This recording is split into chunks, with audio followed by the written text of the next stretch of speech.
Friends, ఇప్పుడు మనం 10 lakhs లోపు ఉన్నటువంటి ఒక పర్ఫెక్ట్ క్యూబ్ నెంబర్కి క్యూబ్ రూట్ ఎలా తెలుసుకోవాలో మనం తెలుసుకోబోతున్నాం. ఎంత వండర్ అంటే వాళ్ళు నెంబర్ ఇలా చూపిస్తే చాలు, ఇది దీని క్యూబ్ రూట్ ఇది అని చెప్పొచ్చు అనమాట. సో ఎలా చెప్పాలో ఒకసారి చూద్దాం.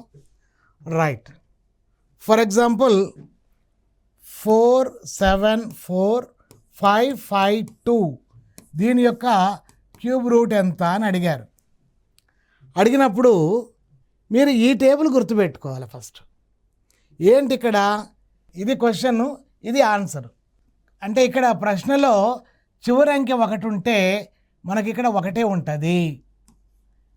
8 ఉంటే 2, 2 ఉంటే 8. ఏంటి ఉంటే ఇచ్చినటువంటి ప్రశ్నలో లాస్ట్ 2 ఉంటే వచ్చే ఆన్సర్లో మనకు 8 ఉంటుంది 1ల స్థానంలో. 3 ఉంటే 7, 7 ఉంటే 3. మిగిలిన అన్నిటికీ యాజ్ ఇట్ ఈజ్ సేమ్ ఉంటాయి. 4 అయితే 4, 5 అయితే 5, 6 అయితే 6, 9 అయితే 9. కానీ 2, 3కి మాత్రమే డిఫరెంట్. ఇచ్చిన ప్రశ్నలో 2 ఉంటే వచ్చే ఆన్సర్లో 1ల స్థానం 8. ఇచ్చిన ప్రశ్నలోనే 1ల స్థానం 8 ఉంటే వచ్చే క్యూబ్ రూట్లో 1ల స్థానం 2. ఇచ్చినటువంటి ప్రశ్నలో 1ల స్థానం 7 ఉంటే వచ్చే క్యూబ్ రూట్లో 1ల స్థానం 3. 2 10 అవుతుంది. సో మీకు ఇక్కడ క్లియర్గా కనపడుతుంది. మిగిలిన దానికి ఏ గొడవ లేదు, ఏది ఉంటే అదే ఉంటుంది అంతే. ఇంకా ఇక్కడ 1 2 3 స్లాష్ పెట్టుకోవాలి. లాస్ట్లో 2 ఉంది కాబట్టి ఖచ్చితంగా అది 8 ఉండి ఉంటుంది. 474 అనేది దేని మధ్యలో ఉంది అంటే 7కి 8కి మధ్యలో ఉంది. 7కి 8కి మధ్యలో ఉంది అంటే 7 తీసుకోవాలి, లీస్ట్ నెంబర్ తీసుకోవాలి. ఆన్సర్ ఏంటనమాట 78. అదే 250047 ఇలా ఉందనుకోండి.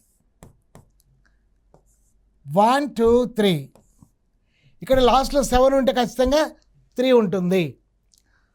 250 ఈజ్ ఇన్ బిట్వీన్. ఒకసారి చూడండి, 250 అనేది 6కి 7కి మధ్యలో ఉంది. సో ఖచ్చితంగా 6. So 63 is the answer. ఇంకొక ఉదాహరణ చూద్దాం. 857375 1 2 3 లాస్ట్కి 5 ఉంది కాబట్టి 5 ఉంటుంది. ఇక్కడ 857 ఈజ్ ఇన్ బిట్వీన్. చూడండి, 857 అనేది దేని మధ్యలో ఉంది? ఇది 9కి 10కి మధ్యలో ఉంది అంటే ఖచ్చితంగా 9. సో 95.